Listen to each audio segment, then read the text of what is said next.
आज हम सत्यनारायण भगवान की कथा और महिमा का वर्णन करेंगे। श्री सत्यनारायण व्रत की कथा को सुनने का फल हजारों साल तक किए गए यज्ञ के बराबर माना जाता है। किसी भी शुभ कार्य या मनोकामना पूरी करने हेतु विधि विधान से भगवान की पूजा और कथा करवाई जाती है। सत्यनारायण व्रत कथा स्कंद पुराण के रेवा खंड से संकलित की गई है। सत्यनारायण कथा 5 अध्यायों में बटी है, जिसमें छोटी कहानियों के माध्यम से बताया गया है कि सत्य का पालन ना करने से किस प्रकार समस्या आती है। तो प्रस्तुत है सत्यनारायण कथा का पहला अध्याय। एक समय की बात है, नैशिरण्य तीर्थ में शौनक आदि ऋषियों ने श्री सूत जी से पूछा, हे प्रभु, इस कलयुग में वेद विद्या रहित मनुष्य को प्रभु भक्ति किस प्रकार मिल सकती है तथा उनका उद्धार कैसे होगा। हे मुनि श्रेष्ठ, कोई ऐसा तप बताएं जिससे थोड़े समय में ही पुण्य मिले और मनवांछित फल भी मिल जाए। इस प्रकार की कथा सुनने की हम इच्छा रखते हैं। सर्वशास्त्रों के ज्ञाता सूत जी बोले, हे वैष्णवों में पूज, आप सभी ने प्राणियों के हित की बात पूछी है, इसलिए मैं एक ऐसे श्रेष्ठ व्रत को आप लोगों को बताऊंगा जिससे नारद जी ने लक्ष्मी नारायण जी से पूछा था और लक्ष्मीपति ने मणिश्रेष्ठ नारद जी से कहा था। आप सब इसे ध्यान से सुनिए। एक समय की बात है, योगीराज नारद जी दूसरों के हित की इच्छा लिए अनेकों लोकों में घूमते हुए मृत्युलोक में आ पहुँचे। यहाँ उन्होंने अनेक योनियों में जन्मे प्राय सभी मनुष्यों को अपने कर्मों द्वारा अनेकों दुखों से पीड़ित देखा। उनका दुख देख नारद जी सोचने लगे कि कैसा यत्न किया जाए जिससे निश्चित रूप से मानव के दुखों का अंत हो जाए। इसी विचार पर मनन करते हुए वो विष्णुलोक में गए। वहाँ वो देवों के ईश नारायण की स्तुति करने लगे, जिनके हाथ में शंख, चक्र, गदा और पद्म थे, गले में वरमाला पहने हुए थे। स्तुति करते हुए नारद जी बोले, हे भगवान, आप अत्यंत शक्ति से संपन्न हैं। मन तथा वाणी भी आपको नहीं पा सकती है। आपका आदि, मध्य तथा अंत नहीं है। निर्गुण स्वरूप सृष्टि के कारण भक्तों के दुख को दूर करने वाले हैं। आपको मेरा नमस्कार है। नारद जी की स्तुति सुन विष्णु भगवान बोले, हे मुनि श्रेष्ठ, आपके मन में क्या बात है? आप किस काम के लिए पधारे हैं? उसे निसंकोच कहो। इस पर नारद मुनि बोले कि मृत्युलोक में अनेक योनियों में जन्मे मनुष्य अपने कर्मों के द्वारा अनेकों दुख से दुखी है। हे नाथ, आप मुझ पर दया रखते हैं तो बताएं कि वो मनुष्य थोड़े ही प्रयास से अपने दुखों से कैसे छुटकारा पा सकते हैं। श्रीहरि बोले, हे नारद, मनुष्यों की भलाई के लिए तुमने बहुत अच्छी बात पूछी है, जिसके करने से मनुष्य मोह से छूट जाता है। वह बात मैं कहता हूँ, उसे सुनो। स्वर्गलोक व मृत्युलोक दोनों में एक दुर्लभ उत्तम व्रत है जो पुण्य देने वाला है। आज प्रेमवश होकर मैं उसे तुमसे कहता हूँ। श्री सत्यनारायण भगवान का ये व्रत अच्छी तरह विधान पूर्वक करके मनुष्य तुरंत ही यहाँ सुख भोग कर मरने पर मोक्ष पाता है। श्रीहरि के वचन सुन नारद जी बोले कि उस व्रत का फल क्या है और उसका विधान क्या है। यह व्रत किसने किया था? इस व्रत को किस दिन करना चाहिए? सभी प्रकार विस्तार से बताए। नारद की बात सुनकर श्रीहरि बोले, दुख व शोक को दूर करने वाला, ये सभी स्थानों पर विजय दिलाने वाला है। मानव को भक्ति व श्रद्धा के साथ शाम को श्री सत्यनारायण की पूजा धर्म परायण होकर ब्राह्मणों व बंधु बांधवों के साथ करनी चाहिए। भक्ति भाव से नैवेद्य, केले का फल, घी, दूध और गेहूं का आटा सवाया ले। गेहूं के स्थान पर साठी का आटा, शक्कर तथा गुड़ लेकर वह सभी भक्षण योग पदार्थों को मिलाकर भगवान का भोग लगाए। ब्राह्मणों सहित बंधु बांधवों को भी भोजन कराए। उसके बाद स्वयं भोजन करें। भजन कीर्तन के साथ भगवान की भक्ति में लीन हो जाए। इस तरह से सत्यनारायण भगवान का ये व्रत करने पर मनुष्य की सारी इच्छाएं निश्चित रूप से पूरी होती है। इस कलिकाल अर्थात कलयुग में मृत्युलोक में मोक्ष का यही एक सरल उपाय बताया गया है।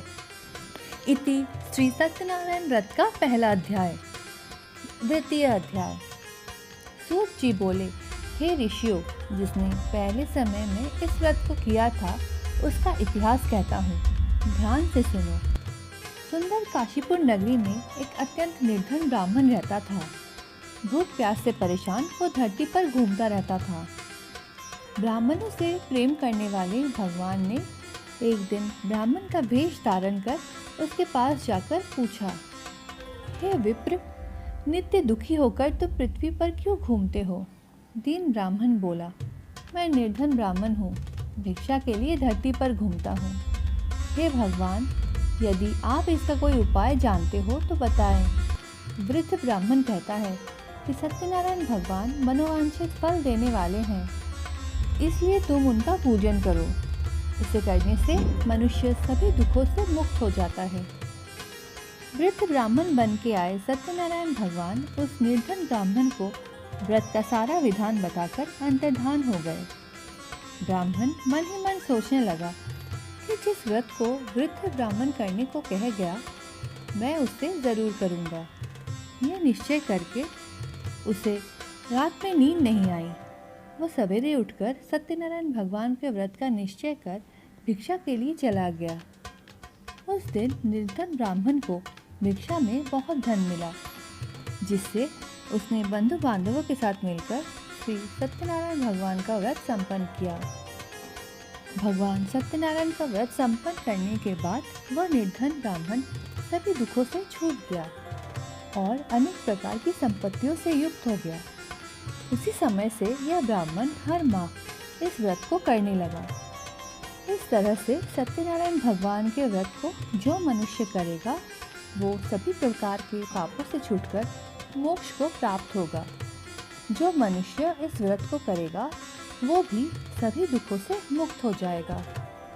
सूत जी बोले कि इस तरह से नारद जी से नारायण जी का कहा हुआ श्री सत्यनारायण व्रत मैंने तुमको कहा। हे विप्रो, मैं अब और क्या कहूँ? ऋषि बोले, हे मुनिवर, संसार में उस विप्र से सुनकर और किस किस ने इस व्रत को किया, हम सब इस बात को सुनना चाहते हैं। इसके लिए हमारे मन में श्रद्धा का भाव है। सूत जी बोले, हे मुनियों, जिसने इस व्रत को किया है वो सब सुनो। एक समय वही विप्र धन व ऐश्वर्य के अनुसार अपने बंधु बांधवों के साथ इस व्रत को करने को तैयार हुआ। उसी समय एक लकड़ी बेचने वाला बूढ़ा आदमी आया और लकड़ियां बाहर रखकर अंधर ब्राह्मण के घर में गया। प्यास से दुखी वो लकड़हारा उनको व्रत करते देख विप्र को नमस्कार कर पूछने लगा कि आप ये क्या कर रहे हैं तथा इसे करने से क्या फल मिलेगा, कृपया मुझे भी बताएं। ब्राह्मण ने कहा कि सब मनोकामनाओं को पूरा करने वाला ये सत्यनारायण भगवान का व्रत है। इनकी कृपा से ही मेरे घर में धन धान्य आदि की वृद्धि हुई है। विप्र से सत्यनारायण व्रत के बारे में जानकर लकड़हारा बहुत प्रसन्न हुआ। चरणामृत लेकर वह प्रसाद खाने के बाद वो अपने घर गया। लकड़हारे ने अपने मन में संकल्प किया कि आज लकड़ी बेचने से जो धन मिलेगा उसी से श्री सत्यनारायण भगवान का उत्तम व्रत करूँगा। मन में इस विचार को ले बूढ़ा आदमी सिर पर लकड़ियाँ रख उस नगर में बेचने गया जहाँ धनी लोग ज़्यादा रहते थे। उस नगर में उसे अपनी लकड़ियों का दाम पहले से 4 गुना अधिक मिलता है। बूढ़ा प्रसन्नता के साथ दाम देकर केले, शक्कर, घी, दूध, दही और गेहूं का आटा ले और सत्यनारायण भगवान के व्रत की अन्य सामग्रियां लेकर अपने घर गया। वहां उसने अपने बंधु बांधवों को बुलाकर विधि विधान से सत्यनारायण भगवान की पूजन और व्रत की। इस व्रत के प्रभाव से वो बूढ़ा लकड़हारा धन, पुत्र आदि से युक्त होकर संसार के समस्त सुख भोग और अंतकाल में वैकुंठ धाम चला गया। इति श्री सत्यनारायण व्रत कथा का द्वितीय श्री सत्यनारायण कथा तृतीय अध्याय। सूत जी बोले, हे श्रेष्ठ मुनियों, अब आगे की कथा कहता हूँ। पहले समय में उल्कामुख नाम का एक बुद्धिमान राजा था। वो सत्यवक्ता और जितेंद्रिय था। प्रतिदिन देव स्थलों पर जाता और निर्धनों को धन देकर उनके कष्ट दूर करता था। उसकी पत्नी कमल के समान मुख वाली तथा सती साध्वी थी। भद्रशिला नदी के तट पर उन दोनों ने श्री सत्यनारायण भगवान का व्रत किया। उसी समय साधु नाम का एक वैश्य आया। उसके पास व्यापार करने के लिए बहुत सा धन भी था। राजा को व्रत करते देखकर वह विनय के साथ पूछने लगा, हे राजन, भक्तिभाव से पूर्ण होकर आप ये क्या कर रहे हैं? मैं सुनने की इच्छा रखता हूँ, तो आप मुझे बताएं। राजा बोला, हे साधु, अपने बंधु बांधवों के साथ पुत्रादि की प्राप्ति के लिए एक महाशक्तिमान श्री सत्यनारायण भगवान का व्रत व पूजन कर रहा हूँ। राजा के वचन सुन साधु आदर से बोला, हे राजन, मुझे इस व्रत का सारा विधान कहिए। आपके कथा अनुसार मैं भी इस व्रत को करूँगा। मेरी भी संतान नहीं है और इस व्रत को करने से निश्चित रूप से मुझे संतान की प्राप्ति होगी। राजा से व्रत का सारा विधान सुन व्यापार से निवृत्त हो वो अपने घर गया। साधु वैश्य ने अपनी पत्नी को संतान देने वाले इस व्रत का वर्णन कह सुनाया और कहा कि जब मेरी संतान होगी तब मैं इस व्रत को करूँगा। साधु ने इस तरह के वचन अपनी पत्नी लीलावती से कहे। एक दिन लीलावती पति के साथ आनंदित हो सांसारिक धर्म से प्रवृत्त होकर सत्यनारायण भगवान की कृपा से गर्भवती हो गई। 10वें महीने में उसके गर्भ से एक सुंदर कन्या ने जन्म लिया। दिनों दिन वो ऐसे बढ़ने लगी जैसे कि शुक्ल पक्ष की चंद्रमा बढ़ता है। माता पिता ने अपनी कन्या का नाम कलावती रखा। एक दिन लीलावती ने मीठे शब्दों में अपने पति को याद दिलाया कि आपने सत्यनारायण भगवान के जिस व्रत को करने का संकल्प किया था उसे करने का समय आ गया है। आप इस व्रत को करिए। साधु बोला कि हे प्रिय, इस व्रत को मैं उसके विवाह पर करूँगा। इसी प्रकार अपनी पत्नी को आश्वासन देकर वो नगर को चला गया। कलावती पिता के घर में रह वृद्धि को प्राप्त हो गई। साधु ने एक बार नगर में अपनी कन्या को सखियों के साथ देखा तो तुरंत ही दूत को बुलाया और कहा कि मेरी कन्या के योग वर देखकर लाओ। साधु की बात सुनकर दूत कंचन नगर में पहुंचा और वहां देखभाल कर लड़की के सुयोग बने पुत्र को ले आया। सुयोग लड़के को देख साधु ने बंधु बांधवों को बुलाकर अपनी पुत्री का विवाह कर दिया। लेकिन दुर्भाग्य की बात ये कि साधु ने अभी भी श्री सत्यनारायण भगवान का व्रत नहीं किया। इस पर श्री भगवान क्रोधित हो गए और श्राप दिया कि साधु को अत्यधिक दुख मिले। अपने कार्य में कुशल साधु बनिया जमाई को लेकर समुद्र के पास स्थित होकर रत्नासापुर नगर में गया। वहां जाकर दामाद ससुर दोनों मिलकर चंद्रकेतु राजा के नगर में व्यापार करने लगे। एक दिन भगवान सत्यनारायण की माया से एक चोर राजा का धन चुराकर भाग रहा था। उसने राजा के सिपाहियों को अपना पीछा करते देख चुराया हुआ धन वहीं रख दिया जहां साधु अपने जमाई के साथ ठहरा हुआ था। राजा के सिपाहियों ने साधु वैश्य के पास जाकर राजा का धन पड़ा देखा तो वो ससुर जमाई दोनों को बांधकर राजा के पास ले गए और कहा कि उन दोनों चोरों को हम पकड़ लाए, आप आगे की कार्रवाई की आज्ञा दें। राजा की आज्ञा से उन दोनों को कठिन कारावास में डाल दिया गया और उनका सारा धन भी उनसे छीन लिया गया। श्री सत्यनारायण भगवान के श्राप से साधु की पत्नी भी बहुत दुखी हुई। घर में जो धन रखा था उसे चोर चुरा ले गए।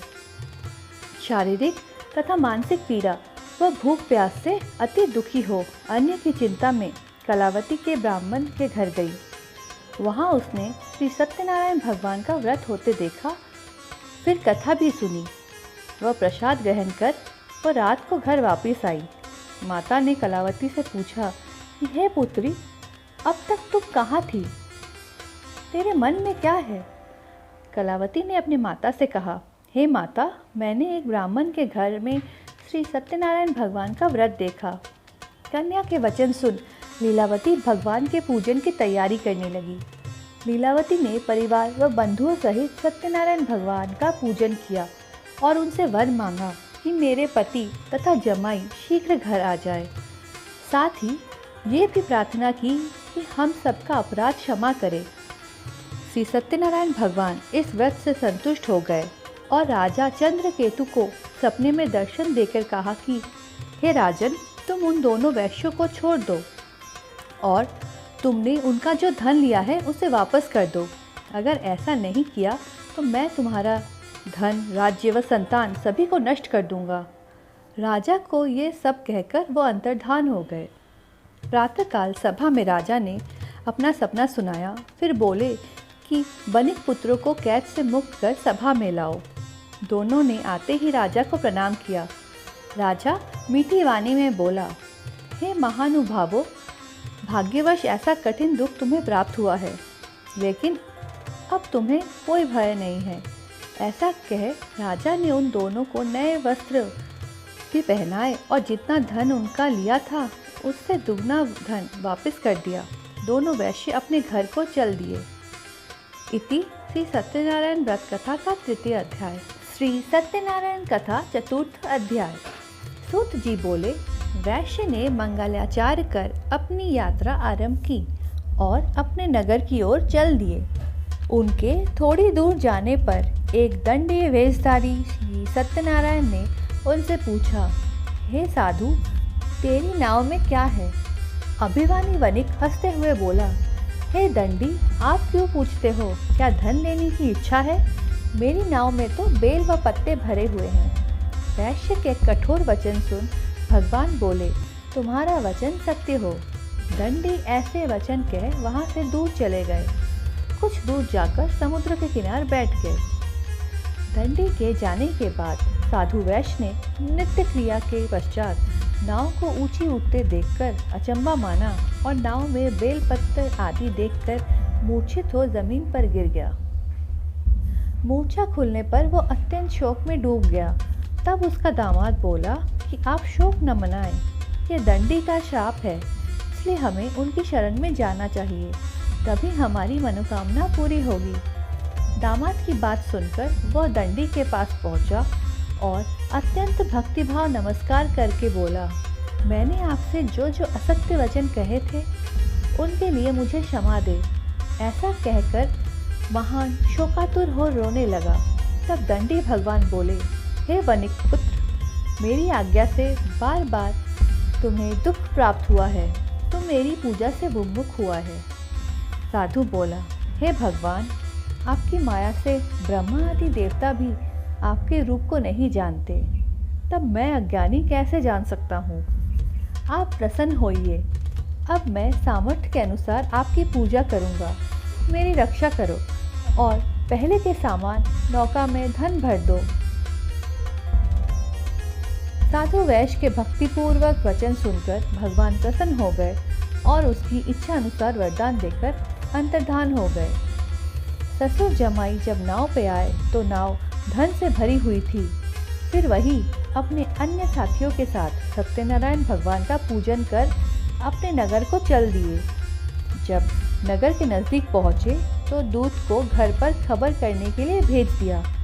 दूत साधु की पत्नी को प्रणाम कर कहता है कि मालिक अपने दामाद सहित नगर के निकट आ गए हैं। दूत की बात सुन साधु की पत्नी लीलावती ने बड़े हर्ष के साथ सत्यनारायण भगवान का पूजन कर अपनी पुत्री कलावती से कहा कि मैं अपने पति के दर्शन को जाती हूँ, तू कार्य पूर्ण कर शीघ्र आ जा। माता के ऐसे वचन सुन कलावती जल्दी में प्रसाद छोड़ अपने पति के पास चली गई। प्रसाद की अवज्ञा के कारण श्री सत्यनारायण भगवान रुष्ट हो गए और नाव सहित उसके पति को पानी में डुबो दिया। कलावती अपने पति को वहां ना पाकर रोती हुई जमीन पर गिर गई। नौका को डूबा हुआ देख वह कन्या को रोता देख साधु दुखी होकर बोला कि हे प्रभु, मुझसे तथा मेरे परिवार से जो भूल हुई है उसे क्षमा करें। साधु के दीन वचन सुनकर श्री सत्यनारायण भगवान प्रसन्न हो गए और आकाशवाणी हुई, हे साधु, तेरी कन्या मेरे प्रसाद को छोड़कर आई है, इसलिए उसका पति अदृश्य हो गया है। यदि वह घर जाकर प्रसाद खाकर लौटती है तो इसे इसका पति अवश्य मिलेगा। ऐसी आकाशवाणी सुन कलावती घर पहुंचकर प्रसाद खाती है और फिर आकर अपने पति के दर्शन करती है। उसके बाद साधु अपने बंधु बांधवों सहित श्री सत्यनारायण भगवान का विधि विधान से पूजन करता है। इस लोक का सुख भोगकर वो अंत में स्वर्ग जाता है। इति श्री सत्यनारायण व्रत कथा का चतुर्थ अध्याय। श्री सत्यनारायण कथा पंचम अध्याय। सूत जी बोले, हे ऋषियों, मैं और भी एक कथा सुनाता हूँ, उसे भी ध्यानपूर्वक सुनो। प्रजापालन में लीन तुंगध्वज नाम का एक राजा था। उसने भी भगवान का प्रसाद त्याग कर बहुत ही दुख सहन किया। एक बार वन में जाकर वन्य पशुओं को मारकर वो बट वृक्ष के नीचे आया। वहाँ उसने ग्वालों को भक्ति भाव से अपने बंधुओं सहित सत्यनारायण भगवान का पूजा करते देखा। अभिमानवश राजा ने उन्हें देखकर भी पूजा स्थान में नहीं आए और ना ही उसने भगवान को नमस्कार किया। ग्वालों ने राजा को प्रसाद दिया, लेकिन उसने वह प्रसाद नहीं खाया और प्रसाद को वहीं छोड़ वो अपने नगर को चला गया। जब वो नगर में पहुंचा तो वहाँ सब कुछ तहस नहस हुआ पाया, तो वो शीघ्र ही समझ गया कि ये सब भगवान ने ही किया। वह दोबारा ग्वालों के पास पहुंचा और विधिपूर्वक पूजा कर प्रसाद खाया तो श्री सत्यनारायण भगवान की कृपा से सब कुछ पहले जैसा हो गया। दीर्घ काल तक सुख भोगने के बाद मरणोपरांत उसे स्वर्गलोक की प्राप्ति हुई। जो मनुष्य परम दुर्लभ इस व्रत को करेगा तो भगवान सत्यनारायण की अनुकंपा से धन धान्य की प्राप्ति होगी। निर्धन धनी हो जाता है और भयमुक्त हो जीवन जीता है। संतानहीन मनुष्य को संतान सुख मिलता है और सारे मनोरथ पूर्ण होने पर मानव अंतकाल में वैकुंठ धाम को जाता है। सूत जी बोले, जिन्होंने पहले इस व्रत को किया है, अब उनके दूसरे जन्म की कथा कहता हूँ। वृद्ध सतानंद ब्राह्मण ने सुदामा का जन्म लेकर मोक्ष की प्राप्ति की। लकड़हारे ने अगले जन्म में निषाद बन मोक्ष प्राप्त किया। उल्कामुख नाम का राजा दशरथ होकर वैकुंठ को चला गया। साधु नाम के वैश्य ने मोरध्वज बनकर अपने पुत्र को आरे से चीरकर मोक्ष पाया। महाराज तुंगध्वज ने स्वयंभू होकर भगवान में भक्तियुक्त हो कर्म कर मोक्ष पाया। इति श्री सत्यनारायण व्रत कथा का पंचम अध्याय। तो ये थी श्री सत्यनारायण भगवान के व्रत कथा के पांचों अध्याय। आशा है इस कथा को सुनकर आप सभी को सुख, समृद्धि, संतान, यश, कीर्ति, वैभव, संपत्ति, सौभाग्य और शुभता का आशीष मिले। अगर आपको हमारा ये प्रयास अच्छा लगे तो इस वीडियो को लाइक, शेयर और सब्सक्राइब ज़रूर करें। धन्यवाद।